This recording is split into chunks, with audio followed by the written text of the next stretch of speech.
ஆண்டவரும் இரட்சகருமான இயேசு கிறிஸ்துவின் நாமத்தில் உங்கள் யாவரையும் இந்த அருமையான மிட்வீக் மிராக்கிள் சர்வீஸ்க்கு வரவேற்கிறோம். ஆன்லைனில் இணைந்திருக்கிற தெய்வ பிள்ளைகளையும் இயேசுவின் நாமத்திலே வரவேற்கிறோம். இந்த நாள், இந்த இரவு நிச்சயமாக தேவன் நமக்கு ஊழியம் செய்வார், நம்மோடு கூட அவர் பேசுவார். புதிய ஏற்பாட்டிலிருந்து ஒவ்வொரு நாளும் நம் கர்த்தருடைய வார்த்தையை தியானித்து கொண்டு வருகிறோம். இந்த நாளிலும் ஒரே சுவிசேஷத்தில் 2 அதிகாரங்களிலிருந்து கர்த்தருடைய வார்த்தையை நாம் தியானிக்க இருக்கிறோம். யோவான் 5ஆம் அதிகாரம் 8 முதல் 15 வரையுள்ள வசனங்களையும், யோவான் 10ஆம் அதிகாரம் 10வது வசனத்தை வாசிக்க கேட்போம். இயேசு அவனை நோக்கி, எழுந்திரு, உன் படுக்கையை எடுத்துக்கொண்டு நட என்றார். உடனே அந்த மனுஷன் சொஸ்தமாகி தன் படுக்கையை எடுத்துக்கொண்டு நடந்து போனான். அந்த நாள் ஓய்வு நாளாயிருந்தது. ஆதலால் யூதர்கள் குணமாக்கப்பட்டவனை நோக்கி, இது ஓய்வு நாளாயிருக்கிறதே, படுக்கையை எடுத்துக்கொண்டு போகிறது உனக்கு நியாயம் அல்ல என்றார்கள். அவன் அவர்களுக்கு பிரதியுத்தரமாக, என்னை சொஸ்தமாக்கினவர் உன் படுக்கையை எடுத்துக்கொண்டு நடவென்று எனக்கு சொன்னார் என்றான். அதற்கு அவர்கள், உன் படுக்கையை எடுத்துக்கொண்டு நடவென்று உன்னுடனே சொன்ன மனுஷன் யார் என்று அவனிடத்தில் கேட்டார்கள். சொஸ்தமாக்கப்பட்டவன் அவர் இன்னார் என்று அறியவில்லை. அவ்விடத்தில் ஜனங்கள் கூட்டமாய் இருந்தபடியினால் இயேசு விலகி இருந்தார். அதற்கு பின்பு இயேசு அவனை தேவாலயத்திலே கண்டு, இதோ நீ சொஸ்தமானாய், அதிக கேடானது ஒன்றும் உனக்கு வராதபடி இனி பாவம் செய்யாதே என்றார். அந்த மனுஷன் தன்னை சொஸ்தமாக்கினவர் இயேசு என்று யூதர்களுக்கு அறிவித்தான். அந்த மனுஷன் போய் தன்னை சொஸ்தமாக்கினவர் இயேசு என்று யூதர்களுக்கு அறிவித்தான். Price the Lord. நீங்க இந்த வாசித்த பகுதியில் ஒரு வசனத்தை நீங்கள் கவனித்திருக்கலாம். வேதம் சொல்கிறது, ஜனங்கள் கூட்டமாய் இருந்தபடினால் இயேசு விலகி இருந்தார். Price the Lord. அப்ப ஜனங்கள் கூட்டமா இருக்கிறாங்கிறதுக்காக இயேசு அங்க கடந்து வர்றவர் அல்ல. சில நேரம் கூட்டமா இருக்கிற இடத்துல இயேசு என்ன செய்யறாரா? விலகி இருக்கிறார். Price the Lord. சரி, யோவான் 10 அதிலே 10வது வசனத்தை வாசிக்க கேட்போம். திருடன் திருடவும் கொல்லவும் அழிக்கவும் வருகிறானே அன்றி வேறொன்றுக்கும் வரான். நானோ அவைகளுக்கு ஜீவன் உண்டாயிருக்கவும் அது பரிபூரணப்படவும் வந்தேன். ஆமென். ஹல்லேலூயா. இந்த வசனத்தை, இந்த யோவான் 10ஆம் அதிகாரம் 10ஆம் வசனத்தை ஒரு துவக்கமாக, நம்முடைய இன்றைக்கு தியானத்துக்குரிய துவக்கமாக நான் அதை பயன்படுத்திக் கொள்ள விரும்புகிறேன். யோவான் 5ஆம் அதிகாரத்திலிருந்து தான் பிரசங்கம் பண்ண போகிறேன். ஆனால் இந்த வசனம் என்ன சொல்லுது? திருடன் திருடவும் கொல்லவும் அழிக்கவுமே வருகிறானே அன்றி. இந்த யாரு திருடன்? யாரு? பிசாசானவன். இதில் 2 முக்கியமான காரியங்களை நான் சொல்லணும். அதை சொன்ன பிறகு ஆண்டுடைய வார்த்தைகள் கடந்து செல்லும் போது உங்களுக்கு இன்னும் அந்த வார்த்தைகள் உங்களுக்கு புரிய வரும். அதையும் தாண்டி உங்களை குறித்த காரியங்கள், ஓ, தேவன் நம்மை குறித்து இவ்வளவு கரிசனை உள்ளவராக இருக்கிறாரா என்பதை நீங்கள் புரிந்து கொள்வீர்கள். Price the Lord. சரி, ஒரு சும்மா பேச்சு கேட்கிறேன். இந்த திருடன் என்னெல்லாம் திருடுறான்? வசனத்தை விதைக்கும் போது விதைக்கிற ஊமை பற்றி வேதம் என்ன சொல்லுதுன்னா, இந்த வசனத்தை என்ன பண்ணான், அதாவது விதைச்ச உடனே விதை வழியருகே விழுந்த விதையை என்ன பண்ணிட்டானா, சாத்தான் எடுத்து கொண்டு போனான். இயேசு அதை வானத்து பறவைகள் பட்சித்ததுன்றதை இயேசு என்ன சொல்றாரு? சாத்தான் என்ன பண்ணானா, எடுத்துட்டு போயிட்டாங்கிறார் இல்லையா? ஸோ வசனத்தை திருடுகிறவன் இப்படிதானே. எந்த வார்த்தை உங்களுக்கு உள்ள போகாமல் இருக்குதோ அந்த வார்த்தையில என்ன பண்ணிடுறான்? அப்படி ஒரு பெரிய லிஸ்டே போடலாம். ஆனா பிரதானமா என்ன திருடுறான்? பொதுவா திருட என்ன திருடுவான்? உங்க வீட்டில் உடஞ்சி போன பிளாஸ்டிக்கு, இதையா நீங்க போட்டு வச்சிருக்க குப்பை, அதெல்லாம் எடுத்துட்டு போவானா? விலையேற பெற்றதை எடுப்பான். அப்போ ரொம்ப முக்கியமா வேதம் எதை விலையேற பெற்றது அப்படின்னு சொல்லுகிறது அப்படின்னா, விசுவாசத்தை பற்றி சொல்லுகிறது. 1 பேதுரு 1:7 அதில் என்ன சொல்லப்பட்டிருக்கு? அழிந்து போகிற பொன் அக்கினினாலே சோதிக்கப்படும், அதை பார்க்கிலும் அதிக விலையேற பெற்றதாயிருக்கிற உங்கள் விசுவாசம். அல்லேலூயா, பிரைஸ் தி லார்ட். அப்போ அவனுடைய மெயின் டார்கெட், அவன் வசனத்தை திருடுறானா கண்டிப்பா திருடுறான், அப்படிதானே? வசனத்தை திருடுறான், உங்க சமாதானத்தை திருடுறான், உங்க சந்தோஷத்தை திருடுறான், ஆசீர்வாதத்தை திருடுறான், எல்லாத்தையும் திருடுறான். அவன் பேரை திருடதான். ஆனா பிரதானமா என்ன திருட வரான்? பவுல் என்ன சொன்னாரு? 2 தீமோத்தேயு 4:7 நல்ல போராட்டத்தை போராடினேன், ஓட்டத்தை முடித்தேன், விசுவாசத்தை காத்துக்கொண்டேன். விசுவாசத்தை, ஆசீர்வாதத்தை காத்துக்கொண்டேன்னு சொல்லல அவரு. ஆசீர்வாதத்தையும் திருடதான் செய்யறான் அவன், இல்லையா? சமாதானத்தை காத்துக்கொண்டேன் அப்படியா சொன்னாரு? அதையும் திருடதான் செய்யறான். ஆனா பிரதானமா எதை திருடுறான்னா விசுவாசத்தை. அதனாலதான் சொல்றாரு, விசுவாசத்தை காத்துக்கொண்டேன். தீமோத்தேயுவுக்கு சொல்லுவார், உன்னிடத்தில் ஒப்புவிக்கப்பட்ட அந்த நற்பொருளை நமக்குள்ளே வாசம் பண்ணுகிற பரிசுத்த ஆவியினாலே காத்துக்கொள். அப்படிதானே? அம்மாவா இல்லையா? ஆமென். தேவனுடைய பலத்தினாலே காக்கப்பட்டிருக்கிற உங்களுக்கு அப்படின்னு சொல்லி பேதுரு சொன்னார். அப்போ நம்மிடத்தில் ஒப்புவிக்கப்பட்டவைகளை நாம் காத்து கொள்ள வேண்டும். ஏன்னா திருடை முதல்ல எதுக்கு தான் வரான்? சரி, திருடுறதுக்கு தான் வரான், ரைட். இப்போ என்னுடைய அடுத்த கேள்வி, யோவான் 10:10 என்னுடைய அடுத்த கேள்வி என்னன்னா, சரிங்க திருடுறான், அடுத்தபடி என்ன போட்டிருக்கு? கொன்ன பிறகு என்னத்தை அழிக்கணும், அப்படித்தானே? யோசிச்சிருக்கீங்களா என்னைக்காவது? தானியேல் மோசஸை கொல்லணும்னு தீர்மானம் பண்ணியாச்சு, கொன்னாச்சு. ஏயா ஆலையை போட தெரியாச்சு, அப்புறம் என்ன அழிக்கிறீங்க? யோசிச்சிருக்கீங்களா அப்படி? அப்புறம் என்னத்தை அழிக்கிறான்? நம்மளை பொறுத்த வரைக்கும் ஒரு ஆள் முடிஞ்சா அவ்வளவுதான், சாப்டர் க்ளோஸ், அப்படித்தானே? ஆனா கொன்ன பிறகு என்ன பண்றானா? அழிக்கிறான். அது என்னத்தை அழிக்கிறான்? அப்ப என்ன தெரிஞ்சுக்கிறோம் அப்படின்னா, தேவ திட்டம், ஒரு மனுஷனை குறித்த தேவ திட்டம் என்பது அவன் வாழ்க்கையும் விட பெருசா இருக்கு. Praise the Lord. ஆமென். உங்களை கொல்ற நோக்கமே என்னன்னா, உங்களை வச்சு தேவன் செய்யணும்னு இருந்தார் பாருங்க, அதை அவளத்தையும் என்ன செய்யணும்? அழிக்கணும். ஆண்டவருக்கு தெரியும், இந்த மனுஷனை விட பெருசுதான் என் திட்டம். அதனாலதான் அதை நிறைவேற்றுவதற்கு, எக்ஸிக்யூட் பண்றதுக்கு நமக்கு நம்ம மட்டும் பத்தலை, நம்ம கூட யார் தேவைப்படுது? ஆவியானவர். பகல தட்டி சொல்லுங்க, உங்களை பற்றிய தேவ திட்டம் உங்களோட பெருசு. அல்லேலூயா. இதை புரிஞ்சுக்கிறீங்களா? முதல்ல, it is definitely bigger than you in every proportion. எந்த விதத்துல பார்த்தீங்கன்னாலும் உங்களை குறித்த தேவ திட்டம் உங்களை விட எப்படி இருக்கு? பெருசா இருக்கு. அதனாலேயே உங்களுக்கு தெரியணும், உங்களால் அதை நிறைவேற்ற முடியாது. அல்லேலூயா. நீங்க அமெரிக்காவுக்கு போகணும் அப்படின்னா நீங்க தலையில நின்னாலும் என்ன செய்ய முடியாது, போக முடியாது. அப்ப நம்ம என்ன தெரிஞ்சுக்கிறோம்னா, என்னால முடியாதுப்பா, இது என்ன வச்சு ஒரு பெரிய திட்டம் வச்சிருக்கிறாரு, ஆனா என்னால முடியாது, அதனால எனக்கு ஆவியானவர் என்ன செய்வாரு? அதை நிறைவேற்ற.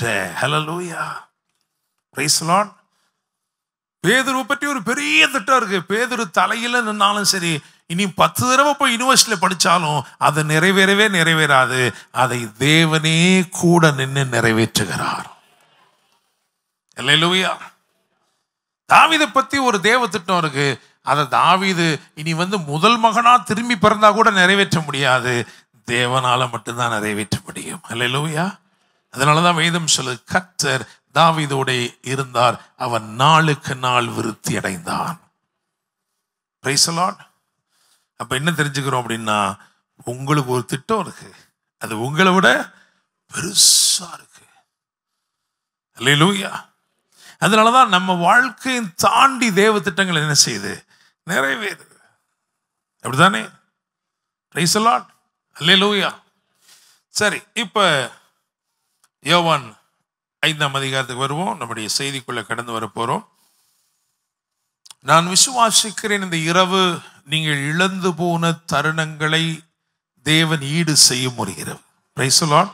I mean, if you are here with a lost opportunity, ஐயோ நான் மிஸ் பண்ணிட்டேன், முயற்சி பண்ணேன், ட்ரை பண்ணேன், இன்டர்வியூ வந்துச்சு, ஆனால் வேலை கிடைக்கல. ஆண்டவர் என்ன சொல்ல செய்ய போறாருன்னா, வேறு விதமாய் சரி கட்டும் இரவு இது. ஹல்லேலூயா, பிரைஸ் தி லார்ட்.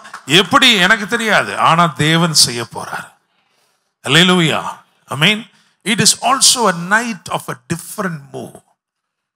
நீங்க எதிர்பார்த்து கொண்டிருக்கிற அசைவின் இரவு அல்ல, நீங்க எதிர்பார்த்திராத அசைவின் இரவு. ஹல்லேலூயா, பிரைஸ் தி லார்ட். நிச்சயமாக இது அற்புதத்தின் இரவு. Price the Lord. ஆண்டவர் நிச்சயமா அற்புதம் செய்வார். யோவான் 1ஆம் அதிகாரம் 5ஆம் அதிகாரம், யோவான் 5ஆம் அதிகாரம் அதிலே 1வது வசனத்தை வாசிக்க கேட்போம்.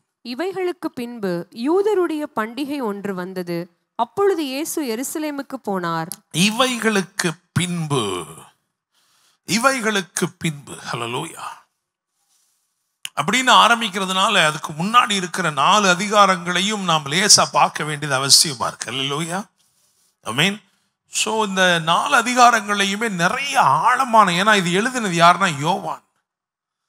யோவானை குறித்து வேதம் சொல்லுகிற திவ்ய வாசகன். ஆரம்பமே ஒரு த்ரில்லர் படம் மாதிரி என்ன செய்யறார், ஆரம்பிக்கிறார். ஆதியிலே, அப்படிதானே, ஆதியிலே வார்த்தை இருந்தது, அந்த வார்த்தை தேவனிடத்தில் இருந்தது, அந்த வார்த்தை தேவனாய் இருந்தது. அதுக்கப்புறம் இதோடைய தொடர்ச்சி அடுத்து 14ஆம் வசனத்துக்கு போயிறாரு. அந்த வார்த்தை மாம்சமாகி கிருபையினாலும் சத்தியத்தினாலும் நிறைந்தவராய் நமக்குள்ளே வாசம் பண்ணினார். எப்படி வரார் பாருங்க. அல்லேலூயா. இவர் தான் வெளிப்படுத்தின விசேஷம் எழுதியிருக்கிறார். பிரைஸ் தி லார்ட், ஆமென். எனவே இதுல ரொம்ப நிறைய விஷயங்கள் இருக்கு. ஏன்னா முதல் அதிகாரம் அப்படின்னீங்கன்னா ஒரு ப்ராஃபட்டிக் ஐஸ்ல பார்த்தீங்கன்னா it's chapter of open heaven. அப்படிதானே, வானங்கள் திறந்திருக்கிறதையும் தேவதூதர்கள் மனுஷகுமாரத்தின் ஏறுகிறதையும் இறங்குகிறதையும் 51ஆம் வசனம் அப்படிதான் சொல்லுது. அப்படிதானே, ஆமென். ஸோ இப்போ முதல் அதிகாரமே ஓப்பனிங்கே எப்படி இருக்கு அப்படின்னா Jesus is someone who can connect the heaven and the earth. Praise the Lord, ஆமென். வானத்தையும் பூமியையும் இணைக்கக்கூடியவரா.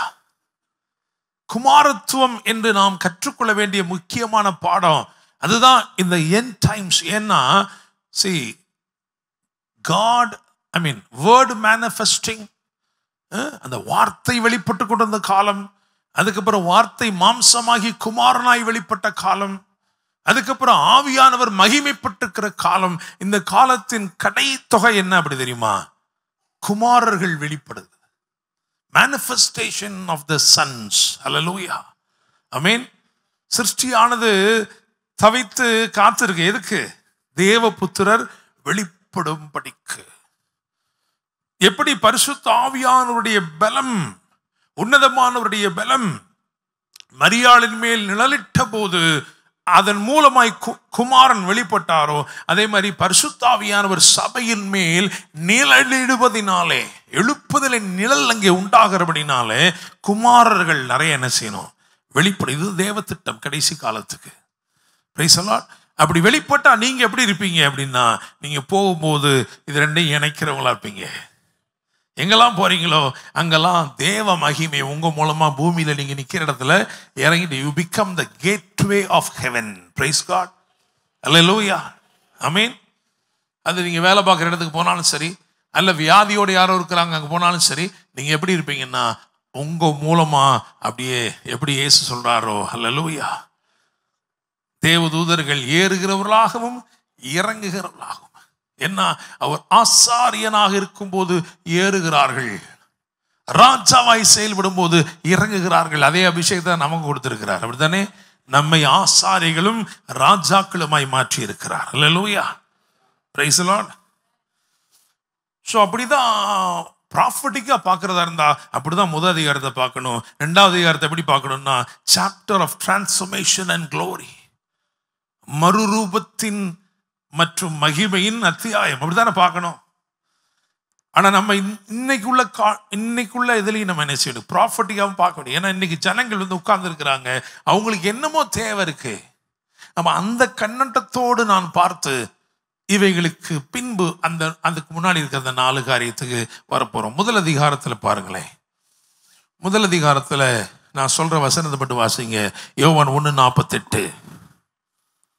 அதற்கு நாத்தான்வேல், நீர் என்னை எப்படி அறிவீர் என்றான். இயேசு அவனை நோக்கி, பிலிப்பு உன்னை அழைக்கிறதற்கு முன்னே நீ அத்திமரத்தின் கீழ் இருக்கும் போது உன்னை கண்டேன் என்றார். ஆமென். சோ இந்த முதல் அதிகாரத்துல ப்ராஃபட்டிக்கா பாத்தீங்கன்னா 2 நிழல் இருக்கு, அப்படிதானே?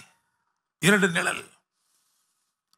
நாத்தான்வேல் அழைக்கப்படுவதற்கு முன்பதாக எங்க இருந்தான்னா அத்திமரத்தின் நிழலிலே, ஒரு சாய்ந்து போகும் நிழல். அங்கிருந்து எங்க வந்திருக்கான இப்போ அப்படின்னா சர்வ வல்லவருடைய நிழல். Price the Lord. அப்ப ஆண்டவர் சொல்றாரு, நீ தற்காலிகமா உன் வாழ்க்கையில சில காரியங்கள் இருந்துச்சு, அதை நான் மாற்றி உன் வாழ்க்கையில நிரந்தரமான தீர்வுகளை ஏற்படுத்துகிறேன். ஹல்லேலூயா. Praise the Lord. ஆமென். வந்து பார் என்கின்ற அந்த அழைப்பு உன்னை எங்கிருந்து இங்க கொண்டு வந்திருக்கு தெரியுமா? தற்காலிகமான காரியங்கள் வந்து நிரந்தரமான தீர்வுகளுக்கு நேராய். ஹல்லேலூயா. Praise the Lord. ரெண்டாவது பாத்தீங்கன்னா யோவான் 2:10 வாசிங்க.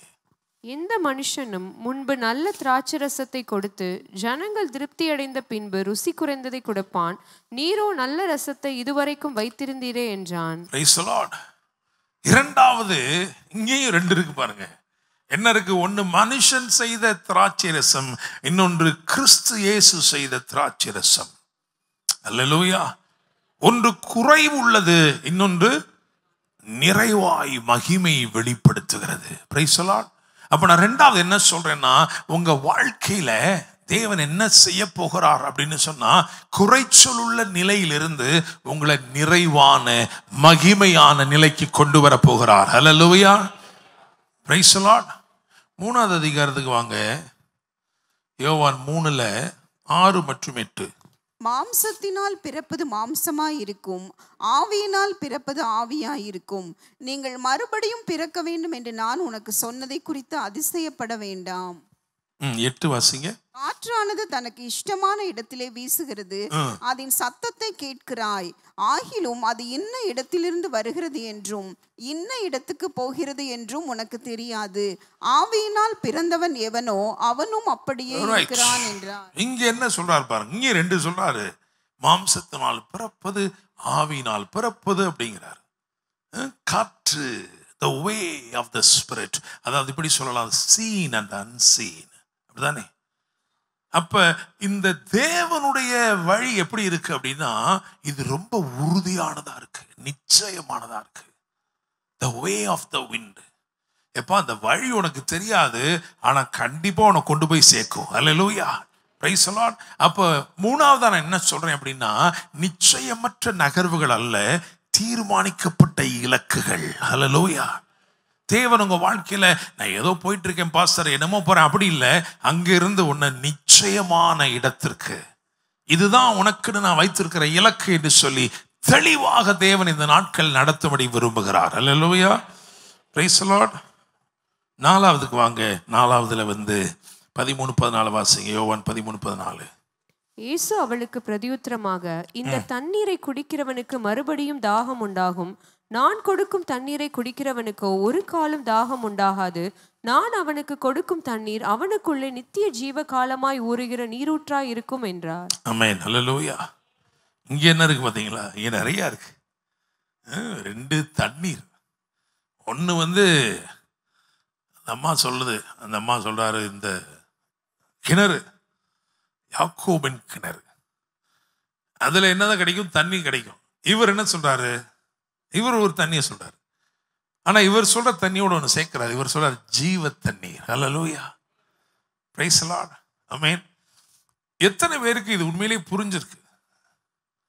இந்த கிணத்துக்கு போறது, இவர் சொல்றாரு, ஏம்மா நீ குடிக்கிற தண்ணி திரும்ப தாகம் வருமா, ஆனா நான் கொடுக்குற தண்ணி உனக்கு என்ன செய்யாது, தாகமே இருக்காதுமா அப்படின்னு மட்டும் சொல்லல. தாகமே இருக்காது மட்டும் சொல்லல, அதோட சேர்த்து சொல்றாரு நித்திய காலமாய் ஊறுகிற நீரூற்றா இருக்கும்னு சொல்றாரு. என்ன சொல்ல வர்றாரு? என்ன சொல்ல வர்றாரு? பாவம் அந்த அம்மா போய் தண்ணி எடுத்துக்கிட்டு வந்துட்டு இருக்கு, அதுக்கு ஏதாவது ஒண்ணு செய்வோம் அப்படியா சொல்றாரு? அப்படியா சொல்றாரு? இப்ப நான் ஒரு உதாரணம் சொல்றேன். இங்க யாராவது டாக்டர் இருக்கீங்களா? நீங்க ஒண்ணுதான் டாக்டரா? சரி, ஓகே. இப்ப எனக்கு இப்போ சுகர் இருக்குன்னு வச்சுக்கிறோம், சர்க்கரை வியாதி இருக்குன்னு வச்சுக்கிறோம். நான் என்ன பண்ணணும்? போய் ஒரு டாக்டரை பார்க்கணுமா இல்லையா? நான் போய் ஒரு தடவை போய் பார்த்துறேன் டாக்டர். இது வேறு டாக்டராக இருந்தாலும் நிற்கல டாக்டர் தான், சரியா? சரி, டாக்டரை பார்த்துறேன். டாக்டர் அம்மா இந்த மாதிரி எனக்கு இப்படியெல்லாம் இருக்குது டாக்டர் அம்மா எல்லாம் சொல்லியாச்சு. உடனே டாக்டர் அம்மா என்ன பண்ணுறாங்க, நமக்கு 2 மாத்திரையை கொடுத்து ஒரு ஊசியையும் போட்டு இப்படி பண்ணலாம் எல்லாம் போக. சரி, இப்படியே நான் வீட்டுக்கு போயிட்டு அப்படியே நான் 85 வயசு வரைக்கும் அப்படி இருந்துக்கலாமா? திரும்ப என்ன பண்ணணும்? திரும்ப அந்த டாக்டர்கிட்ட வர. எப்போ வரணும்? எனக்கு தாகம் எடுக்கும் போதெல்லாம், தாகம்னா எனக்கு தேவை வரும் போதெல்லாம், எனக்கு எப்போல்லாம் தேவை வருதோ அப்போல்லாம் திரும்ப திரும்ப என்ன பண்ணணும்? போய்கிட்டே இருக்கணும். இதுதான் சிஸ்டம் ஆஃப் த வேர்ல்டு. ஆண்டவர் சொல்கிறப்பா, தண்ணி எப்போல்லாம் தாகம் எடுக்குதோ அப்போல்லாம் நீ என்ன பண்ண வந்துட்டே இருக்கணும். ஆனால் நான் கொடுக்குற தண்ணீர் அதை குடிக்கும்போது என்ன சொல்றாருன்னா, இனிமேல் தாகம் உண்டாகாது. என்ன சொல்றாருன்னா, நான் உனக்கு கொடுக்கறது என்ன செய்ய தெரியுமா, இனிமே உன் சர்க்கரைக்கு நீ என்ன பண்ணி தேவையில்லை, எங்கேயுமே போக தேவையில்லை, உனக்கு எல்லாம் சரியா போச்சு. அது மட்டுமா? அப்படி மட்டும் இல்லை, நீ எந்த தண்ணீருக்காக எந்த தேவைக்காக நீ இன்னொருத்தரங்களை தேடி போனியோ அந்த தண்ணி உனக்குள்ள என்ன செய்ய தெரியுமா, அது உனக்குள்ள ஊற ஊற ஊற ஊற உனக்குள்ள இருந்து அதை என்ன செய்யும், நதியான செய்யும், புறப்பட ஆரம்பிச்சிரும். ஹல்லேலூயா, பிரைஸ் தி லார்ட். அப்படியே என்ன அர்த்தம்னா, எந்த தண்ணி உனக்கு இல்லைன்னு தேடி போனியோ அந்த தண்ணிய இப்ப நீ எல்லாருக்கும் கொடுக்க ஆரம்பிச்சிருவ. ஹல்லேலூயா, புரியுதா? ஆமென். அப்ப நமக்கெல்லாம் ஒரே ஆசை, அப்ப ஏன் அதை நம்ம கொடுக்க கூடாது? அப்படித்தானே? அதை தான் அவ கேட்டா. என்ன கேட்டா? அப்படியா, அப்படி சூப்பர் தண்ணி வச்சிருக்கீங்களா, எங்க கொடுங்க. உடனே இந்த அம்மா தாரேன் அப்படியா கொடுத்தாரு. உடனே என்ன பண்றாருன்னா, அவ லைஃப் ரெடி பண்றாரு. அப்படித்தானே? நீ போய் உன்னுடைய புருஷனை கூட்டிட்டு வா. ஏன்னா அவ லைஃப சரி பண்ண வேண்டியதாக இருந்தது. மீன் தானே? ஒரு இடத்துல தண்ணி விழுந்துக்கிட்டே இருக்கு, அந்த பாத்திரத்தை கொண்டு வந்து சரியா வைக்கணும்ல, அதை தான் இயேசு செய்தார். அல்லேலூயா, ஆமென். ஸோ ஆண்டவர் என்ன சொல்றாரு அப்படின்னா, உங்க வாழ்க்கையில எதை தேடி போறீங்களோ அது எதுவாக வேணாலும் இருக்கட்டும், அது ஒரு வியாதிக்குள்ள சுகமா இருக்கட்டும், அல்லது ஒரு விடுதலையா இருக்கட்டும், அல்லது ஒரு ஆசீர்வாதமா இருக்கட்டும். சில ஆள் பணத்தை தேடி தேடி என்ன பண்றோம், போயிட்டு தானே இருக்கோம். ஆண்டவர் சொல்றாரு, நான் உனக்கு கொடுக்கறத நீ வாங்கிட்டேன்னா, நீ எதை தேவைன்னு தேடி போறியோ அது உனக்குள்ளேயே என்ன செய்யும். அல்லேலூயா, ஆமென். நீ வேணும்னு கேட்கிறவனா போக மாட்ட, நீ வேணுமான்னு கேட்டு கொடுக்கறவனா போயிடுவேன். அல்லேலூயா, விசுவாசிக்கிறீங்களா? ஆமென். சிலருக்கு அதை அப்படிலாம் பார்க்க முடியாது, வேண்டாம் நான் பார்த்துக்கிறேன். அல்லேலூயா, எனக்கு ரொம்ப ஆசை இருக்கு. ஏன்னா அவர் தண்ணீர்ன்ற ஒரு அத்தியாவசியமானது சொல்லிட்டாரு, அதை வச்சு எதனாலும் நீங்க என்ன செய்யலாம், பார்க்கலாம். புதிய ஏற்பாட்டில் இன்னொரு யோவான் 7 இன்னும் அழகா சொல்லுவாரு, பரிசுத்த ஆவியை பற்றி சொல்லுவார். அல்லேலூயா, பிரைஸ் தி லார்ட், ஆமென். அப்ப என்ன அர்த்தம்? அந்த நித்திய காலமாய் ஊறுகிற நீரூற்று என்ன தெரியுமா? ஆவியின் அபிஷேகம். இந்த ஆவியானவர் வந்துட்டார்னா நீ இனிமே தேவை, நீ எதையுமே வெளியே தேட வேண்டிய அவசியமே இல்லை. ஹல்லேலூயா, பிரைஸ் தி லார்ட். நம்புறீங்களா? இதுதான் இவைகளுக்கு பின்பு. இப்பதான் அங்கேயே வந்திருக்கோம். சரி, அல்லேலூயா, ரைட், ஓகே. இப்ப நேரம் அந்த மனுஷனுக்கு வந்துடுவோம். 5ஆம் அதிகாரத்தில் பெதஸ்தா பற்றி உங்களுக்கு தெரியும், அதை வேணா வாசிங்க. 2-3 வாசிங்க. எபிரேய பாஷையிலே பெதஸ்தா என்னப்பட்ட ஒரு குளம் எருசலேமில் ஆட்டு வாசலின் அருகே இருக்கிறது. அதற்கு 5 மண்டபங்கள் உண்டு. அவைகளிலே குருடர், சப்பானிகள், சூம்பின உறுப்பையுடையவர்கள் முதலான வியாதிக்காரர் அநேகர் படுத்திருந்து தண்ணீர் எப்பொழுது கலங்கும் என்று காத்து கொண்டிருப்பார்கள். ரைட். இன்னைக்கு இந்த செய்தி உடைய முக்கியத்துவம் என்ன அப்படின்னா, நிறைய பேர் இந்த இடத்துல உண்டு. எப்படி அப்படின்னா, கீழ்ப்படிய மனதிருந்தும் கீழ்ப்படிய கூடாதவர்கள். I wanted to obey, but I am unable to obey. நான் கீழ்ப்படியத்தான் விரும்புகிறேன், ஆனால் கீழ்ப்படிய கூடாதவனாய் இருக்கிறேன். அல்லேலூயா, பிரைஸ் தி லார்ட். இந்த இரவு ஆண்டவர் என்ன செய்ய போகிறார் அப்படின்னா, நீங்க என்ன செய்தால் நீங்கள் கீழ்ப்படிவீர்களோ அதை உங்களுக்கு இந்த இரவிலே செய்ய போகிறார். இன்னைக்கு உங்களை அவர் சொஸ்தமாக்கும் எல்லை, எந்த இடத்துல உங்களை ஹீல் பண்ண போறாருன்னா, எந்த ஹீலிங் உங்களை ஒபீடியன்ஸ்க்கு நேரம் நடத்துமோ அந்த ஹீலிங்கை இந்த இரவு அவர் உங்களுக்குள் கொண்டு வர போகிறார். பிரைஸ் தி லார்ட், ஆமென். இங்கே ஒரு ஒரு ஒரு ஒரு குளம் இருக்கிறது. எங்க இருக்குன்னா, ஆட்டு வாசலுக்கு பக்கத்துல. இந்த அதாவது 12 வாசல், எருசலேமுக்கு எத்தனை வாசல்கள்? 12 வாசல்கள். அதுல ரெஸ்டோரேஷன், திரும்ப கட்டுதல் நடந்த அந்த கணக்கு நீங்க பார்த்தீங்கன்னா, நெகேமியா 3ஆம் அதிகாரத்துல 10 வாசல்கள் திரும்ப கட்டப்பட்டிருக்கிறது. 10 வாசல்கள் திரும்ப கட்டப்பட்டிருக்கிறது. இந்த வாசல்களை பற்றிலாம் ஒரு நாள் பிரசங்கம்லாம் பண்ணி முடிச்சிட்டோம், சரியா? அதெல்லாம் இப்போ நான் கேட்டோம்னா, இங்கே இந்த வாசல், இங்கே 3 வாசல் இருக்கு, அதுவான்னு கேட்டுட்டு இருக்கக்கூடாது. அல்லேலூயா, சரி, அதெல்லாம் போட்டோம், ஓகே. ஆனால் இந்த இது எக்ஸாக்டாக எங்கே இருக்குது அப்படின்னா ஏன்னா 3ஆம் அதிகாரம் முதல் வசனத்தை வாசிச்சு பாருங்க. நெகேமியா 3:1. நெகேமியா 3:1. அப்பொழுது பிரதான ஆசாரியனாகிய எலியாசிபும் அவன் சகோதரனாகிய ஆசாரியர்களும் எழுந்து ஆட்டு வாசலை கட்டினார்கள். ஆட்டு வாசலை கட்டினார்கள், சரியா? அதாவது பிரதான ஆசாரியனும் ஆசாரிகளும் சேர்ந்து கட்டின ஒரே வாசல் என்னதான்? இந்த வாசல் தான், சரி. இந்த 12 வாசல்களும் உண்மையில் பழைய ஏற்பாட்டில் சொல்லப்பட்ட இந்த வாசல்கள் எதற்காக எழுதப்பட்டிருக்கிறதுன்னு சொன்னால், கர்த்தராகிய இயேசு கிறிஸ்து செய்து முடித்த ஊழியம், சிலுவையில் அவர் செய்து முடித்த அத்தனை காரியங்களையும் பிரதிபலிக்கிற வாசல்களாக இவைகள் இருக்கிறது. அல்லேலூயா, பிரைஸ் தி லார்ட், ஆமென். அவைகளை இன்னைக்கு நம்ம பிரசங்கம் பண்ண நேரம் இல்லை. ஆனாலும் இந்த ஆட்டு வாசலுக்கும் அடுத்தபடியாக சொல்லப்படுகிற மீன் வாசலுக்கும் இடையிலே, அல்லது closer to the sheep gate, அங்கு இருந்த அந்த ஒரு பூல் தான் என்னது? Pool of Bethesda. இந்த குளம் இது ஆட்டு வாசலுக்கு பக்கத்தில் இருக்கு. ஆட்டு வாசல்னு பெயர் பெற்ற நோக்கம் என்னன்னு சொன்னா, பலி செலுத்தக்கூடிய ஆடுகள் இங்கே தான் என்ன செய்யப்படும்? கிரயம் வாங்க, காசு கொடுத்து இந்த ஆடை வாங்கிக்கலாம். ஏன்னா ஊர்ல ஒரு 10 ஆடு 15 ஆடு இருக்கு அப்படின்னா, அங்கிருந்து நான் பலி செலுத்திருக்கு, அங்கிருந்து ஆடுகளை கொண்டு வர முடியாதுன்றதுக்காக அங்கே அதை விற்று பணமுடிப்பாக்கி அந்த பணத்தை கொண்டு வந்து இந்த இடத்துல ஆடுகள் நிறைய இருக்கும், அதுல காசு கொடுத்து ஆடுகள் என்ன பண்ணிக்கலாம்? வாங்கிக்கலாம். அப்ப இந்த ஆட்டு வாசலுக்குள், வாசல் வழியாய் பிரவேசிக்கிற ஆடுகள் நிச்சயமா பலி செலுத்தப்படக்கூடிய போனா, அதுக்குள்ள போனாலே கழுத்தை வெட்ட போறாங்க, நல்லா தெரியும். அதனால எந்த ஆடு என்ன பண்ணாது? சந்தோஷமா போகுமா? சொல்லிட்டு போகுமா போயிட்டு வரேன்ட்டு? இல்லை, இல்லையா? ஆனா இயேசு கிறிஸ்து மட்டும்தான் உலகத்தின் பாவத்தை சுமந்து தீர்க்க வெளிப்பட்ட தேவாட்டுக்குட்டியாய் அந்த வாசல்ல மனப்பூர்வமாக நிர்பந்தங்களே இல்லாமல் நடந்து வந்தார். அல்லேலூயா. மற்ற ஆடுகளெல்லாம் இழுத்துட்டு தான் போவாங்க அதுக்குள்ள, சரியா?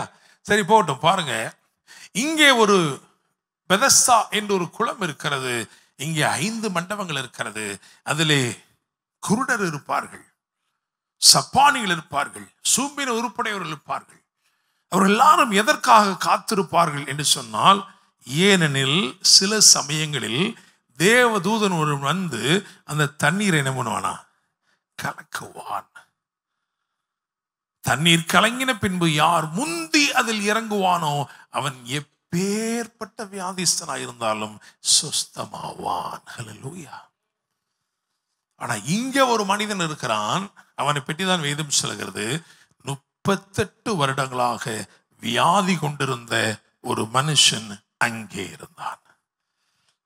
Not just 1 or 2 years. He was afflicted for more than 38 years. 38 வருஷமாய் வியாதி கொண்டிருந்த ஒரு மனுஷன் அங்கே இருந்தான். இயேசு அவனை தேடி போய், அவன் வெகு காலமாய் வியாதிஸ்தன் என்று அறிந்து அவனை பார்த்து கேட்டார், நீ சுகமாக வேண்டும் என்று விரும்புகிறாய்? இதெல்லாம் ஏற்கனவே பிரசங்கம் பண்ணியாச்சு, அப்படித்தானே? பகலில் பார்த்து சொல்லி இதெல்லாம் ஏற்கனவே பிரசங்கம் பண்ணியாச்சு. அல்லேலூயா, அப்படித்தானே? ஏன் ஓய்வு நாளில் போனாருன்னு சொல்லியிருக்கோமா இல்லையா? ஏன் வந்து இந்த கேள்வியை கேட்டாருன்னு சொல்லியிருக்கமா இல்லையா? ஏன் விரும்புகிறாயா? நீங்கள் போய் கேட்பீங்களா? பெரிய ஆஸ்பத்திரியில் போயிட்டு படுத்துருக்கணும் பார்த்து வீட்டுக்கு போகணுன்னு விரும்புறியா கேட்பீங்களா என்ன? ஏன் பாப்பா மாவு கட்டு போட்டுருந்தாலும் பரவாயில்ல, இவனுக்கு மாவு கட்டு போடாம விடக்கூடாது, அடித்து பெண்டு எடுத்துருவான் இல்லையா? ஆனால் இயேசு போய் என்ன பண்ணார்? அவன் போய் 38 வருஷமாக உட்காந்துருக்க போய் கேட்குறேன், நீ சுகமாக வேண்டும் என்று விரும்பும். ஏன்னா அவனுக்குள்ள என்ன இல்லை? விருப்பம் கூட இல்லை. விசுவாசம் செத்து போனது உண்மைதான், ஆனால் விருப்பமும் கூட செத்து போனது. இயேசுவின் ஒரே ஒரு வார்த்தை, விரும்புகிறாயா? Do you have the desire? சொன்ன உடனே அந்த விருப்பம் அவனுக்குள் உயிர் பெற்று விட்டது. Praise the Lord. Hallelujah. சரிங்க, பாருங்க, அவனுக்கு ஒரு ஸ்டோரி இருக்கு பாருங்களேன். அதுதான் இந்த 7th verse. ஏன்னா இன்னைக்கு இதையே பிரசங்கிக்கப்படுகிறதுனா, there are lot of people here with a story of failure, with a story of your attempts being failed. முயற்சித்தும் தோற்று போன கதையோட உட்கார்ந்து இருக்கிறவங்க உண்டு. If someone asks you with concern, you definitely have a story to tell them about your past. உங்க கடந்த காலத்தை குறித்து, உங்க தோல்வியை குறித்து, உங்களுடைய மனவேதனை வியாகுலத்தை குறித்து சொல்றதுக்கு ஒரு கதை உங்கள்கிட்ட இருக்கு இன்னைக்கு. ஹல்லேலூயா. அம்மாவில் 7ஆம் வசனம் வாசிங்க. 7ஆம் வசனம். அதற்கு வியாதியஸ்தன், ஆண்டவரே, தண்ணீர் கலக்கப்படும் போது என்னை குளத்தில் கொண்டு போய் விடுகிறதற்கு ஒருவரும் இல்லை, நான் போகிறதற்குள்ளே வேறொருவன் எனக்கு முந்தி இறங்கி விடுகிறான் என்றான். அப்படியே இதை மைண்ட்ல வச்சுக்கோங்க. கேட்கிறது யாரு? இந்த கேள்வி கேட்கிறது யாரு? இயேசு கேட்கிறார். இயேசு கேட்கிறாருங்க, ரொம்ப சிம்பிளா கேட்கிறார். என்ன கேட்டாரு? நீ சுகமாக வேண்டும் என்று விரும்புகிறாயா? அப்படி. அதுக்கு என்ன பதில்? என்ன பதில் சொல்லுங்க? என்ன சொல்லணும் இதுக்கு? ஆமா ஆண்டவரே. பக்கத்துல பார்த்து சொல்லுங்க. அப்படி சொல்லி சிம்பிளா முடிங்க. சொல்லுங்க. கேட்கறது ஆண்டவர் கூட தெரியாம நம்ம என்ன பண்ணிருக்கோம் தெரியுமா? 1/2 பக்கத்துக்கு அல்லதுனா 2-3 அடிஷனல் சீட்டை வாங்கி கதை எழுதிக்கிட்டு இருக்கோம். எனக்கு அப்படி ஆயிடுச்சு ஆண்டவரே, எனக்கு இப்படி ஆயிடுச்சு ஆண்டவரே, நான் அன்னைக்கு போனேன் ஆண்டவர். உங்ககிட்ட கேட்கறது யாரு? அல்லேலூயா. இப்படியே 4ஆம் அதிகாரத்துக்கு போங்க. ஏன்னா இதை நீங்க தியானம் பண்ணும்பொழுது இதுக்கு முன்னாடி இருக்கிறதெல்லாம் பார்த்தாதான் புரியும். அதனாலதான் இவைகளுக்கு பின்புன்னு போட்டு வச்சிருக்கிறார். இந்த 4ஆம் அதிகாரத்துல போய் கேட்பாரு அந்த அம்மாட்ட, தாகத்துக்கு தா அப்படிம்பாரு. தாகத்துக்கு தா. அதுக்கு அந்த அம்மா என்ன பதில் சொல்லுது? 4ஆம் அதிகாரத்துல வாசிங்க. யூதர்கள் சமாரியருடனே சம்பந்தம் கலவாதவர்கள் ஆனபடியால் சமாரியா ஸ்திரீ அவரை நோக்கி, நீர் யூதனா இருக்க சமாரியா ஸ்திரீயாகிய என்னிடத்தில் தாகத்துக்கு தா என்று எப்படி கேட்கலாம் என்றாள். இயேசு அவளுக்கு பிரதியுத்தரமாக, அவ சொல்றா, நீங்க யூதனா இருக்கீங்களே அப்படின்னு சொல்றா. நீங்க யூதனா இருந்துட்டு எப்படி என்கிட்ட கேட்கறீங்கன்னு சொல்றா. அதுக்கு என்ன பதில் சொல்றாரு பாருங்க. அதற்கு, நீ தேவனுடைய ஈவையும் தாகத்துக்கு தா. நல்லா கவனிங்க பாருங்க. தேவனுடைய ஈவையும் தாகத்துக்கு தா என்று உன்னிடத்தில் கேட்கிறவர் இன்னார் என்பதையும். Price the Lord. இதுதாங்க மேட்ரு. உன்னிடத்தில் கேட்கிறவர் இன்னார் என்று. எப்பா எவனோ ஒரு டீ கடைக்காரனை அவன்கிட்ட பேசிக்கிட்டு இருக்கான். உன்னிடத்தில் கேட்கிறவர் இன்னார் என்று அறிந்திருப்பாய், ஆனால் நீயே அவரிடத்தில் கேட்டிருப்பாய், அவர் உனக்கு ஜீவ தண்ணீரை கொடுத்திருப்பார். அல்லேலூயா. Praise the Lord. I mean super நேச்சுரலா ஏதோ நீங்க பெற்றுக்கொள்ளணும்னா 2 வெளிப்பாடுகள் உங்களுக்கு தேவை. Number 1, revelation about the gift of God. தேவன் கொடுப்பது ஈவு. ஈவுன்னு என்ன அர்த்தம்? கிஃப்ட். அப்படிதானே? கிஃப்ட். அந்த கிஃப்டை போய் நம்ம சம்பாதிக்க முடியுமா? ஈவுனா என்னது? அவரா கொடுக்கறதுங்க. நீங்க போய் என்ன பண்ண முடியாது. நான் நல்லபடியா உட்கார்ந்துருக்கேன் அதனால என்ன பண்ணுங்க, அப்படி இல்லை. தேவனுடைய ஈவு.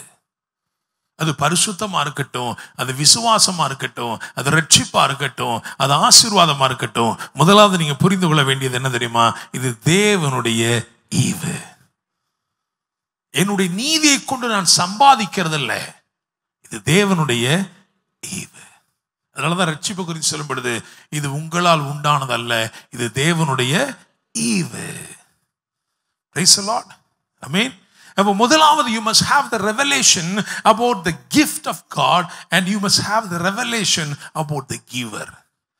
உன்னிடத்தில் கேட்கிறவர், உன்கிட்ட பேசுகிறவர் யாருன்னு தெரிஞ்சா நீயே அவரிடத்துல கேட்டிருப்பாய். ஹல்லேலூயா.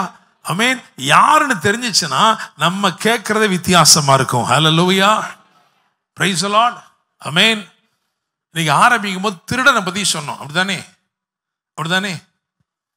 இப்ப நான் ஆனஸ்டா கேட்கிறேன், இங்க இருக்கிற யாராவது என் வாழ்க்கையில் இந்த திருடை கொஞ்சம் எதோ திருடிட்டான்னு சொல்ல மட்டும் கை உயர்த்துக்க பார்க்கலாம்.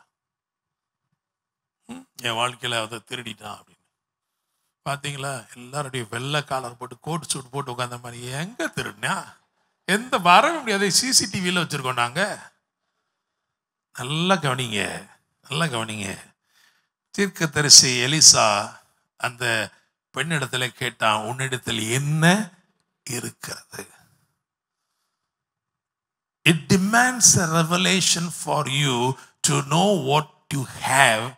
In that same way, it demands a revelation to know what you don't have. உங்ககிட்ட என்ன இருக்கு, தேவன் உங்களுக்குள்ள என்ன கொடுத்து வச்சிருக்கிறாருன்னு தெரிஞ்சுக்கிறதுக்கு ஒரு வெளிப்பாடு தேவைன்னு சொன்னா, நீங்க என்ன இழந்து நிக்கிறீங்க அதை தெரிஞ்சுக்கிறதுக்கும் வெளிப்பாடு தேவை. ஹல்லேலூயா, பிரைஸ் தி லார்ட். ஆமென். இயேசு கிறிஸ்து சொன்னாரு, சத்தியத்தையும் அறிவீர்கள், சத்தியம் உங்களை விடுதலையாக்கும்னு சொன்னோன்னே சிரிச்சாங்க. கை பத்தியா ஃப்ரீயா இருக்கும் பத்தியா? எங்க நாங்க என்ன எதுக்கு அடிமையா இருக்கோம்? நாங்களாம் யாருக்கு அடிமை இல்லையே நாங்க சொன்னாங்களா இல்லையா யூதர்கள்? Price the Lord. உண்மைதான். மாம்சத்தின்படி அல்லது சரீர பிரகாரமா அவங்க கட்டுண்டவர்களா இருக்கவில்லை, ஆனால் ஆவியிலே கட்டுண்டவர்களா இருந்தார்களே. Price the Lord. பவுலும் சீலாவும் மாம்சத்தில் சிறைப்பட்டிருந்தார்கள், ஆனா ஆவியில எப்படி இருந்தாங்க? விடுதலையோடு இருந்தாங்க. ஹல்லேலூயா, பிரைஸ் தி லார்ட். எது தேவை அப்படின்னா, சத்தியத்தின்படி வருகிற விடுதலையினாலே உங்கள் ஆவி விடுவிக்கப்பட்டிருக்கிறதா, அதுதான் தேவை. அந்த விடுதலை இருந்தால் எல்லா விடுதலையும் ஆட்டோமேட்டிக்கா வரும். ஹல்லேலூயா, பிரைஸ் தி லார்ட். அப்போ நீங்க இழந்திருக்கீங்கன்னு தெரிஞ்சுக்கிறதுக்கு உங்களுக்கு ஒரு வெளிப்பாடு தேவை. இல்லைன்னா நீங்க என்ன பண்ணுவீங்க? ஒரு மனுஷனுக்கு 100 ஆடு இருந்து அதில் ஒன்று காணாமல் போனா அது எவ்வளவு சென்சிட்டிவான காரியம் தெரியுமா? ஒன்று காணாமல் கண்டுபிடிச்சிட்டான் பாருங்க. நம்ம இன்னும் உட்காந்துக்கிட்டு கர்த்தரேன் மேய்ப்பரேன்னு சொல்லிக்கிட்டு 99 தூக்கிட்டு போயிட்டான். 99 தூக்கிட்டு போயிட்டான். ஒன்றை மட்டும் வச்சுக்கிட்டு நம்ம ஏதோ ஒண்ணுமே இழக்காத மாதிரி அப்படியே என்ன பண்ண பாட்டு பாடிக்கிட்டு இருக்கோம் ஞாயிற்றுக்கிழமை ஹல்லேலூயா. ஏன்? நீ என்ன இழந்திருக்க வெளிப்பாடு உனக்கு இல்லை. இந்த திருடன் அவனை இயேசு சொல்றாரு, அவன் எப்படி முகமூடி போட்டுக்கிட்டு சிசிடிவியில் விழுகிற மாதிரி அவன் திருடி இருக்கான்? இல்லை. But he steals everything without stealing your faith. உங்க விசுவாசத்தை திருடாம அவன் உங்க வாழ்க்கையை தொட முடியாது. உங்க விசுவாசத்தை திருடி இருக்கானா இல்லையா எப்படி தெரியும்? பயம் இருக்கா உள்ள? அந்த பயத்தை யார் வச்சது? நாசுக்கா என்ன பண்ணியிருக்கான்? உங்க விசுவாசத்தை தூக்கிட்டு பயத்தை தூவிட்டு போயிட்டான். அல்லேலூயா. இப்ப யோசா தெரியும், ஆமா கொஞ்சம் தூக்கி இருக்கான் போல இருக்கு. அல்லேலூயா, பிரைஸ் தி லார்ட். ஆமென். சந்தோஷத்தை திருடி இருக்கானா? அதெல்லாம் இல்லையே. இல்லை. அப்புறம் ஏன் கவலைப்படுற? அந்த கவலை எந்த பக்கம் கூடி வந்துச்சு? நாசுக்கா சந்தோஷத்தை தூக்கிட்டு என்ன பண்ணிட்டான்? கவலைய சைடு மேனிக்கு போட்டு போயிட்டான். அல்லேலூயா, ஆமாவா இல்லையா? ஓ, அப்ப அதை உட்கார்ந்து கேட்கணும், ஆண்டவரே நான் என்ன இழந்திருக்கேன்னு தெரியஇருக்கா? என் கண்ணை என்ன பண்ணுங்க, திறந்து போடுங்க. அது தெரிஞ்சுக்கிட்டா அதெல்லாம் தெரியும். இந்த மாதம் திருப்பி கொள்ளுகிற மாதம் இல்லையா? Praise the Lord. ஆமென். சத்துரு கொள்ளையாடி கொண்டு போன சிறியதிலும் பெரியதிலும் குமாரரிலும் குமாரத்திகளிலும் ஒன்றும் குறைவுபடாமல் தாவீது சகலவற்றையும் திருப்பி கொண்டான் என்று எழுதியிருக்கிறது. அப்ப இழந்தது என்னன்னு அசஸ் பண்ணணும். உட்காந்து அப்படி உட்காந்துட்டீங்கன்னா தெரிஞ்சிடும். அல்லேலூயா, பிரைஸ் தி லார்ட். என்ன செய்ய விட மாட்டான்னா, தேவ பிரசன்னத்தில் உங்களை தனியா உட்கார விட மாட்டான். சர்ச்சுக்கு போற விட்டுருவான். சரி, இன்னொரு நாள் புதன்கிழமை வேற கூப்பிட்றாரு, போயிட்டு வருவான். என்ன பண்றது? இந்த இதுக்கு அந்த மார்க்கெட்டுக்கு போகலான்னு பார்த்தோம், விட மாட்டாரு அப்படின்றதுனால அது இல்லைங்க. நீங்கள் தனிப்பட்ட முறையில் ஆண்டவருடைய சமூகத்தில் உட்கார்ந்தீங்கன்னா உங்களுக்கு தெரியும் நீங்கள் என்ன இழந்திருக்கீங்க. அல்லேலூயா, பிரைஸ் தி லார்ட். தாவீது சொல்றான், ரட்சிப்பின் சந்தோஷத்தை திரும்ப எனக்கு தந்து. ஏன்னா அவனுக்கு தெரிஞ்சு போச்சு ஏதோ நான் இழந்திருக்கிறேன். அல்லேலூயா, பிரைஸ் தி லார்ட். என்னை கேட்கும் தேவனுடைய பிள்ளைகளே, இந்த செய்தியில பாருங்க, இந்த மனுஷன்ட்ட வந்து அவர் பேசுகிறாரு. அவன் ஒரு கதை சொல்றான். ஒரே வார்த்தை, தன்னிடத்தில் பேசுகிறவர் இன்னார் அறிந்திருப்பானே ஆகில், ஒரே வார்த்தையில சொல்லியிருப்பான், எனக்கு சுகத்தை கொடுங்க, நான் விரும்புகிறேன், எனக்கு சுகத்தை கொடுங்க. அல்லேலூயா, பிரைஸ் தி லார்ட். ஆனா அவர்கிட்ட போய் என்ன சொல்றான் தெரியுமா? அவன் சொல்றான், எது வரைக்கும் சொல்லியிருக்கான். நான் திரும்ப அந்த வசனத்தை வாசிங்க, 7ஆம் வசனத்தை வாசிங்க. அதற்கு வியாதியஸ்தன், ஆண்டவரே, தண்ணீர் கலக்கப்படும் போது என்னை குளத்தில் கொண்டு போய் விடுகிறதற்கு ஒருவரும் இல்லை, நான் போகிறதற்குள்ளே வேறொருவன் எனக்கு முந்தி இறங்கி விடுகிறான் என்றான். நான் போகிறதற்குள்ளே வேறொருவன். அந்த வேறொருவன் யாரு? அந்த வேறு ஒருவன் ஒருத்தன் தானா? இல்ல, 38 வருஷத்துக்கு கொண்டாரான் உள்ள பிக்சர்ல. அல்லேலூயா. 38 வருஷமா வேற ஒருத்தன் எனக்கு என்ன பண்ணிட்டான்? முந்தி இறங்கிட்டான். அது மட்டும் இல்ல, அவன் சொல்றான் பாருங்க, I was depending upon someone. இப்போ நீங்க அந்த வசனத்தை கவனிச்சீங்கன்னா, பெதஸ்தால இருந்த அநேகர், எப்படி போட்டிருக்கு? அநேகர் வியாதிஸ்தர் அநேகர் படுத்திருந்த இருக்கா? எந்த வசனம் அது? 3ஆம் வசனம் அங்க போட்டு பார்த்தீங்களா? வியாதிக்காரர் அநேகர். அப்போ கிட்டத்தட்ட ஒரு 100 பேருக்கு மேல வச்சுக்கிறோமே. அநேகர் வியாதிக்காரர் அநேகர். ஆனா எதிர்பார்ப்பு என்ன தெரியுமா? வியாதிக்காரர் அநேகர் இருக்கிறார்கள். இன்னைக்கு உள்ள உலகம் தான் பெதஸ்தாவுடைய படம், வேற ஒன்றும் இல்லை. இன்னும் the fittest will survive. யாரால முந்தி ஓடி தந்திரமா தாவி குதிக்க முடியுமோ அவன் பெரிய ஆள் ஆயிடுவான். அப்படிதானே சார்? நீங்க நல்லா படிச்சீங்களா? ஆமா சார், நான் PhD படிச்சிருக்கேன் சார். சரி சார், நீங்க என்ன பண்ணுங்க, இந்த மாதிரி ஒரு பெரிய காலேஜ் இருக்கு, அதுல வேலைக்கு உங்களுக்கு கண்டிப்பா கிடைக்கும் சார். ஒரு 1 லட்ச ரூபா சம்பளம் கண்டிப்பா கிடைக்கும். சரி சார். இது யார் சார் வச்சிருக்கிறார்? வச்சிருக்கவர் 8வது கூட படிக்கல சார். அல்லேலூயா. அவர் எப்படியோ அவருடைய பின்புலத்தெல்லாம் பயன்படுத்தி என்ன பண்ணாரு? 4 பெல்ட் அடிச்சு உள்ள குதிச்சதுனால அவர் பெரிய ஆள் ஆயிட்டாருங்க. அல்லேலூயா, பிரைஸ் தி லார்ட். அப்ப இந்த உலகத்தில் வியாதிக்காரர் படுத்திருக்கார்கள். உலகம் யாரை எதிர்பார்க்க தெரியுமா? யாரை? கொண்டு போய் விடுகிற ஒருவனை. Praise the Lord. ஆமென். கொண்டு போய் விடுகிற ஒருத்தன் எப்படி இருக்கணும்? அவன் பலசாலியா இருக்கணும். முதல்ல அவன் வியாதி இல்லாதவனா இருக்கணும். அதுதான் 4ஆம் அதிகாரத்தில் சொல்றாரு, நான் கொடுக்கிற தண்ணியை நீ வாங்கிட்டேன்னா நீ எப்படி இருப்ப? அல்லேலூயா, பிரைஸ் தி லார்ட். ஆமென். எத்தனையோ பேரை கொண்டு போய் சேர்க்கக்கூடியவனாய் நீ இருப்பாய். ஆனா இங்க என்ன சிச்சுவேஷன் அப்படின்னா, அப்படி ஒருத்தருமே இல்லை. அவன் சொல்றான், இங்க படுத்திருக்கவங்க எல்லாருமே வியாதிக்காரங்க தான் சார். அவங்கள பார்ப்பாங்களா, என்னைய பார்ப்பாங்களா? ஆனா எனக்கு யாரு தேவை தெரியுமா?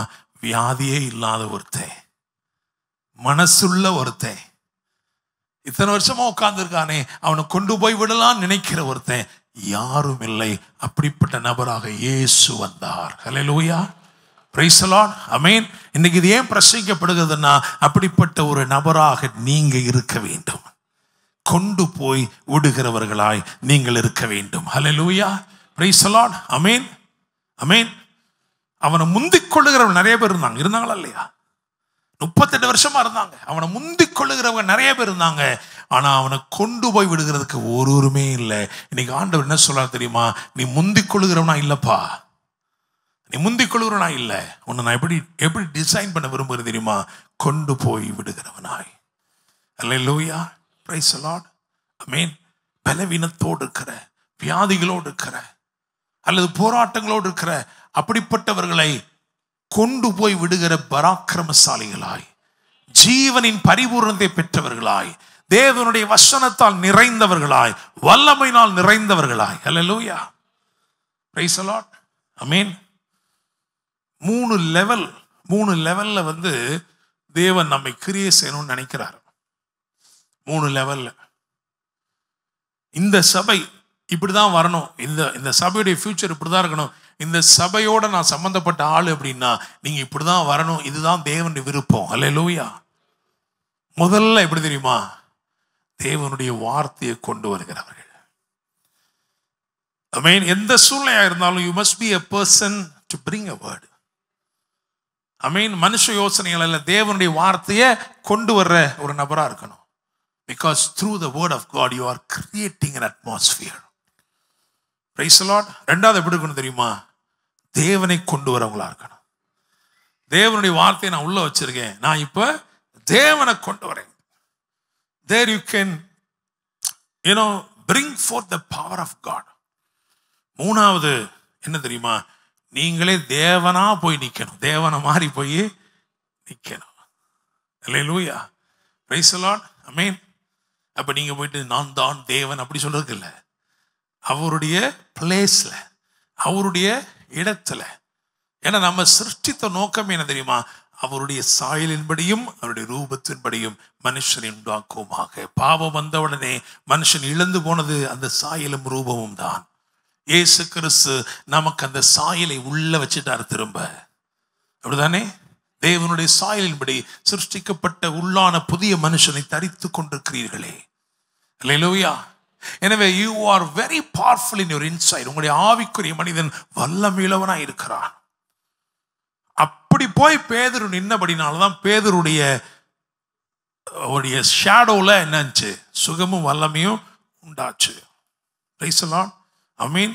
கிறிஸ்துவை உங்களுக்குள் உருவாக்கும்படிதான் ஆவியானவர் அருளப்பட்டிருக்கிறார். அல்லேலூயா. Praise the Lord. ஆமென். கிறிஸ்து தன்னுடைய எல்லாத்தையும் உங்களுக்கு கொடுத்துட்டார். அவர் ஒன்னையுமே அவருக்குன்னு வச்சுக்கல, எல்லாத்தையும் உங்களுக்கு கொடுத்திருக்கிறாரு. நீங்கள் கிறிஸ்து உருவாக்கப்பட்டவர்களாய் நீங்க போய் செயல்பட்டீங்கன்னா உங்க மூலமா கர்த்தர் வல்லமையான கிரியைகளை செய்வார். அல்லேலூயா. Praise the Lord. ஆமென். சோ முந்திக் கொண்டவர்கள் நிறைய பேர் இருந்தாங்க, ஆனால் கொண்டு போய் விடுவதற்கு ஒருவருமே இல்லை. Price the Lord. The world is a sick world and it needs somebody who is healthy, somebody who is full of life. தேவனுடைய ஜீவனால் நிறைந்தவர்களை இந்த ஆரோக்கியமற்ற உலகம் எதிர்நோக்கி இருக்கிறார். Price the Lord. அல்லேலூயா.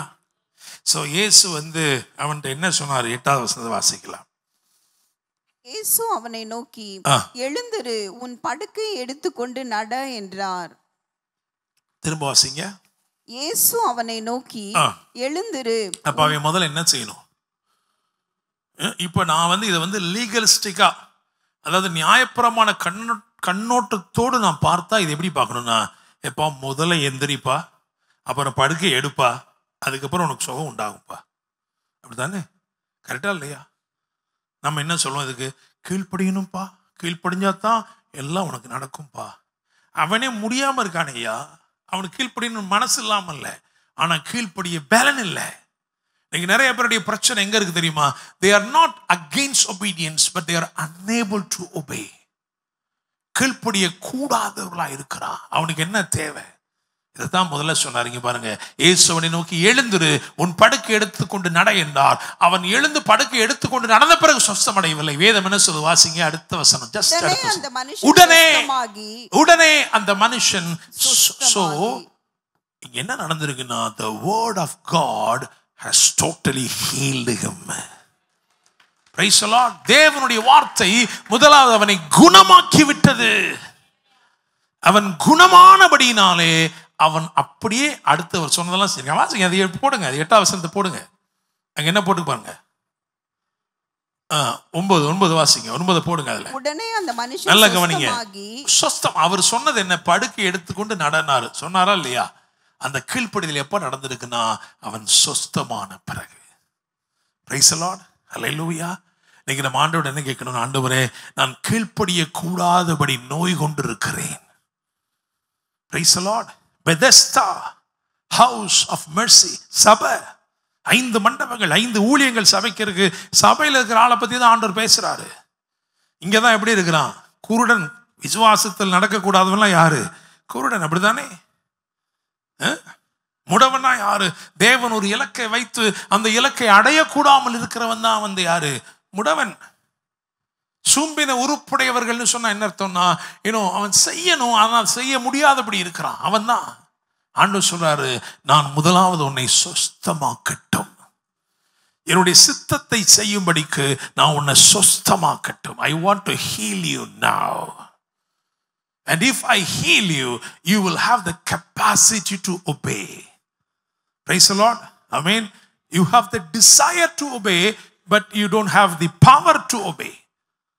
உனக்கு கீழ்ப்படிய வேண்டும் என்று மனம் இருக்கிறது, ஆனால் கீழ்ப்படிய வேண்டும் என்று பலன் இல்லை. அதனால திரும்ப திரும்ப என்ன பண்றது தெரியுமா? இடறி இடறி விழுந்துட்டே இருக்க. திரும்ப திரும்ப திரும்ப திரும்ப உன் சிறையிருப்புகள் உன்னை மேற்கொண்டுட்டே இருக்கு. பிசாசு என்ன சொல்றான் அப்படின்னா, அவன் திருடனா இருக்கிறபடினால, அவன் கொலை செய்கிறவனா இருக்கிறபடினால, அவன் தேவ திட்டங்களை அழிக்க நினைக்கிறபடினால அவன் என்ன சொல்றான் தெரியுமா? உன்னாலாம் முடியவே முடியாதுப்பா. 38 வருஷத்தை அப்படியே கடத்திட்ட, இப்படியே என்ன பண்ணு, அப்படியே பார்த்துக்க. ஆனா ஆண்டவர் சொல்றார், இல்ல, இந்த இரவு நீ ஜெயிக்க வேண்டும். Praise the Lord. உன்னுடைய தோல்வியின் சரிதையை அவர் மாற்றி எழுத விரும்புகிறார். ஹல்லேலூயா. Praise the Lord. ஆமென், ஆமென். இன்னொரு இடத்துல நீங்க போய் சொல்ல முடியாது, நான் தோத்துட்டு தான் இருக்கேன்னு சொல்ல முடியாது. இன்று அந்த கதை மாறுகிறது. ஹல்லேலூயா. The story of your defeat changes now because the power of God is at work. ஆவியானவரின் வாழ்க்கையிலே இப்பொழுது கிரியை செய்கிறபடினால் ஆண்டவர் சொல்கிறார், நான் உன்னை சொஸ்தமாக்கி என்னுடைய சித்தத்தை செய்கிறவனாய் நிலைநிறுத்துவேன். ஹல்லேலூயா. Praise the Lord. ஆமென். சொஸ்தமான உடனே என்ன பண்ணிட்டான் பார்த்தீங்களா? உடனே என்ன பண்ணிட்டான்? எந்திரிச்சிட்டான். எந்திரிச்சு என்ன பண்ணா? படிக்கிறது ஒரு வேர்டு விட்டானா? அவர் சொன்னதில் ஏதாவது ஒன்றை விட்டானான்னு பாருங்க. ஒன்றை கூட விடலை. எடுத்துக்கொண்டு என்ன பண்ணா? நடந்து போனா. அந்த அவனுடைய மாரல் திங்கிங், அதாவது இன்னைக்கு ஓய்வு நாள் எப்படி அது கூட அவன் என்ன செய்யலை, யோசிக்கலை. அப்படிதானே? So he is empowered enough to do the will of God at any cost. என்ன வந்தாலும் பரவாயில்ல, தேவ சித்தத்தை செய்வேன்னு சொல்லக்கூடிய அளவுக்கு பலன் அடைந்து அந்த படுக்கை எடுத்து என்ன பண்றான்? வெளியே வர. அல்லேலூயா.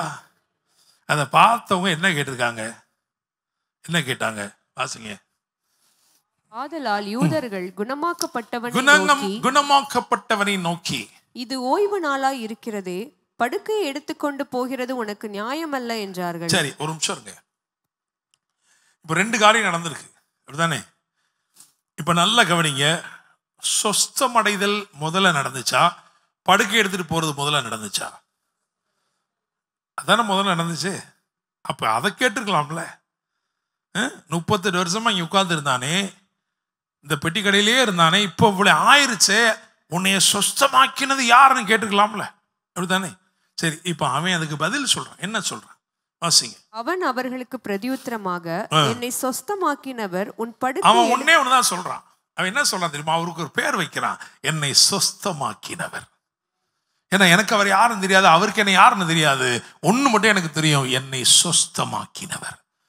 நான் ஒரு சத்தியத்தை சொல்றேன், நீங்க உங்களுக்கு அவரை தெரியலினாலும் இன்னைக்கு உங்களுக்கு அவர் அற்புதம் செய்ய விரும்புகிறார்.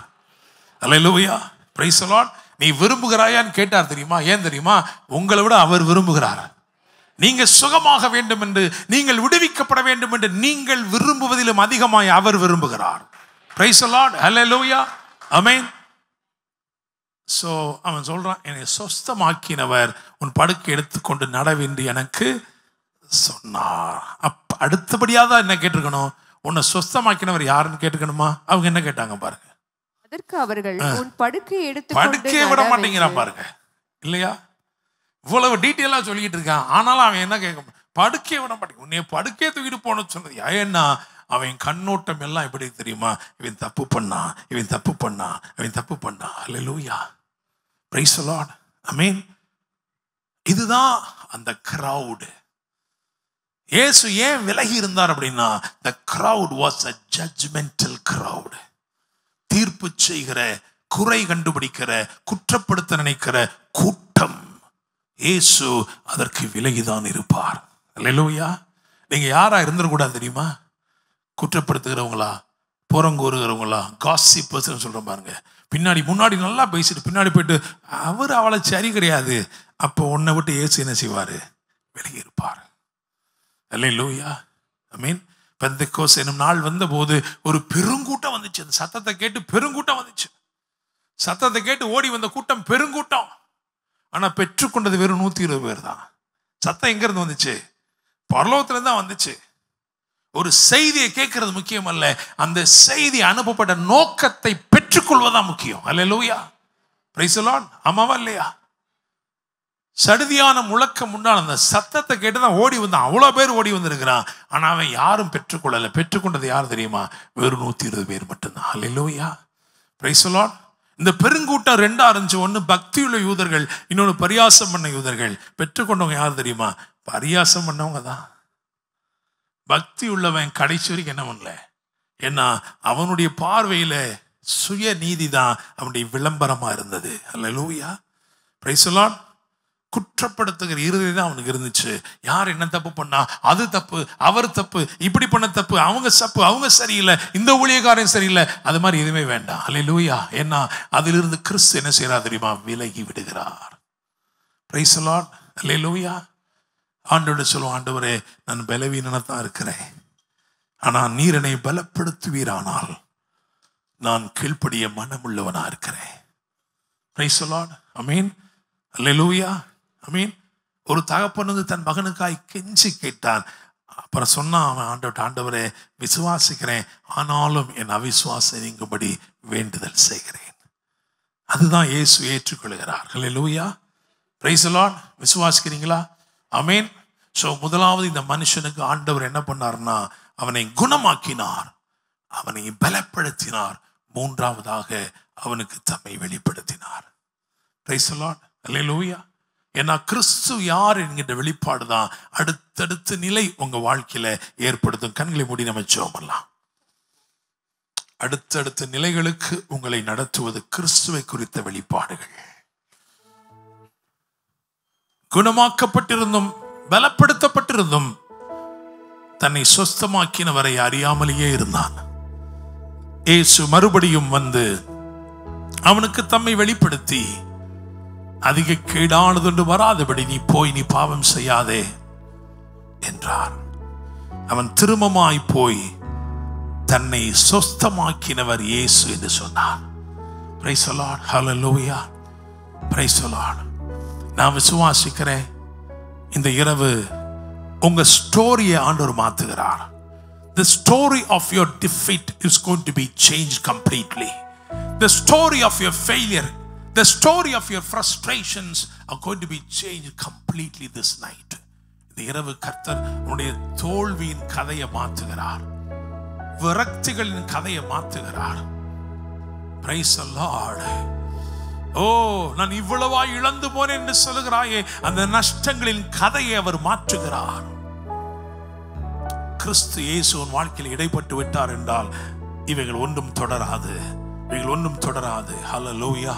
ஆண்டவர் சொல்லாரு, நீ கீழ்ப்படியும்படி நான் உன்னை பலப்படுத்தி இருக்கிறேன், அது மட்டும் போதாது, நான் யார் என்பதை உனக்கு வெளிப்படுத்துகிறேன். Thank you Holi spirit. பரலோக தேவனே, உம்மை துதிக்கிறோம், உம்மை ஸ்தோத்திரிக்கிறோம். இந்த வார்த்தைகளுக்காய் நன்றி. ஆண்டவரே, திருடன் திருடவும் கொல்லவும் அழிக்குமே வருகிறான், ஆனால் நானும் அவைகளுக்கு ஜீவன் உண்டாயிருக்கவும் அது பரிபூரணப்படவும் வந்தேன் என்று எழுதியிருக்கிறதப்பா. You are the source of life and that you will fulfill every plan that is concerning us. எங்களை குறித்த தேவ திட்டங்களை நிறைவேற்றும்படி ஜீவனின் பரிபூரணத்தை அருளுகிற தேவனாய் நீர் இருக்கிறீரப்பா. கர்த்தர் மகிமைப்படுவீராக. எங்களை தாழ்த்தி உம்முடைய கரங்களை தருகிறோம். பரிசுத்த ஆவியானவர் எங்கள் ஒவ்வொருவருக்கும் ஊழியம் செய்து கொண்டே இருப்பீராக. நீர் மகிமைப்படுவீராக. இந்த வாரம் முழுவதிலும் உடைய பிள்ளைகளுடைய போக்கு வரத்து எல்லாவற்றையும் பாதுகாத்துக் கொள்ளுங்க. ஊழியங்களை பொறுப்படுத்திக் கொள்ளுங்க. ஆசீர்வதிங்க. பிரயாணங்களில் கூட இருங்க. பெரிய காரியங்களை தொடர்ந்து செய்யுங்க. மீட்பெரும் இரட்சகருமான இயேசு கிறிஸ்துவின் நாமத்தில் ஜெபிக்கிறோம். ஜெபம் கேளும் ஜீவனுள்ள நல்ல தகப்பனே, ஆமென். என் ஆத்துமாவே கர்த்தரை ஸ்தோத்திரி, என் முழுமையுமே பரிசுத்த நாமத்தை ஸ்தோத்திரி. என் ஆத்துமாவே கர்த்தரை ஸ்தோத்திரி, கர்த்தர் செய்த சகல உபகாரங்களை மறவாதே. ஆமென். நம்முடைய கர்த்தராயிருக்கிற இயேசு கிறிஸ்துவின் கிருபையும் பிதாவாகிய தேவனுடைய அன்பும் பரிசுத்த ஆவியானவருடைய அந்யோன்ய ஐக்கியமும் சமாதானமும் பாதுகாவலும் வழிநடத்தலும் ஆசீர்வாதங்களும் நம் அனைவரோடும் கூட இன்றும் சதா காலங்களிலும் தங்கியிருப்பதாக. ஆமென், ஆமென்.